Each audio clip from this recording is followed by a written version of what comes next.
চাল ভিজিয়ে রেখেছিলাম, রাইস করবো বলে নয় কিন্তু, হরে কৃষ্ণ, চাল গুঁড়ো করব, পিঠে করব বলে, চষি পিঠে বানাবো, তার জন্য চালটা ভালো করে গুঁড়ো করে নিয়েছি। এবার কড়াতে জল দিয়েছি, হাফ কেজি চালের জন্য আমি 1 গ্লাসের মতন জল দিয়েছি, জলের মধ্যে নুন দিয়েছি, জলটাকে ভালো করে ফুটিয়ে নিয়েছি। কিছুটা জল কমিয়েও রেখেছিলাম, যদি দরকার পড়ে তাহলে পরে অ্যাড করতে পারবো, কারণ জল বেশি হয়ে গেলে মুশকিল, তাহলে চালের গুঁড়োটা মাখাটা পাতলা হয়ে যাবে। এই দেখো, যখন কড়া থেকে এরকম ছেড়ে ছেড়ে আসবে, মানে কড়াতেই আটা মাখার মতন মাখতে হবে, খুন্তি দিয়ে নেড়ে নেড়ে, যখন এরকম কড়া থেকে ছেড়ে আসবে তখন ভাববে চালের গুঁড়োটা রেডি হয়ে গেছে নামানোর জন্য। এখন এটাকে আমি নামিয়ে নেব এবং হালকা ঠান্ডা হলে এটাকে ভালো করে আটা মাখার মতন চটকিয়ে নিতে হবে, মেখে নিতে হবে।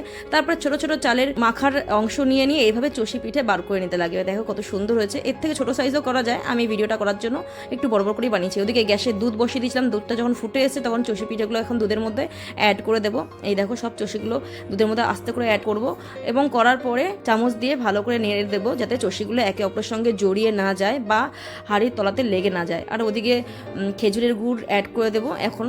আর 500 গ্রাম চালের মধ্যে 2.5 কিলো দুধ লেগেছিল আর 800 গ্রামের মতন খেজুরের গুড় লেগেছিল।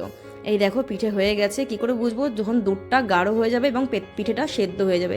আমি দেখাচ্ছি ধরে, এই দেখো, দুধটা এরকম জাল হতে হতে আঠালো হয়ে গেছে। দুধে পিঠে দেওয়ার প্রায় 15 মিনিট পর্যন্ত দুধটা আমাকে জাল দিতে হয়েছে, তারপরে গিয়ে এটা কমপ্লিটলি রেডি হয়েছে। দেখো, পিঠেটাও সেদ্ধ হয়ে গেছে সুন্দর, পিঠে আমার রেডি হয়ে গেছে। এবার এটাকে নামিয়ে ফেলবো। এই দেখো, এখন যতটা পাতলা মনে হচ্ছে আছে, এটা কিন্তু ঠান্ডা হয়ে গেলে এটা আরও গাঢ় হয়ে যাবে, তাই এটা এরকম একটু পাতলাই নামাতে হয়। তো এই যে নামিয়ে ফেলেছি, দেখো কত সুন্দর। মাঝখানে কিছু বল দেখতে পাচ্ছ, আমি বলও কয়েকটা বানিয়ে দিয়েছিলাম দেখতে সুন্দর হওয়ার জন্য।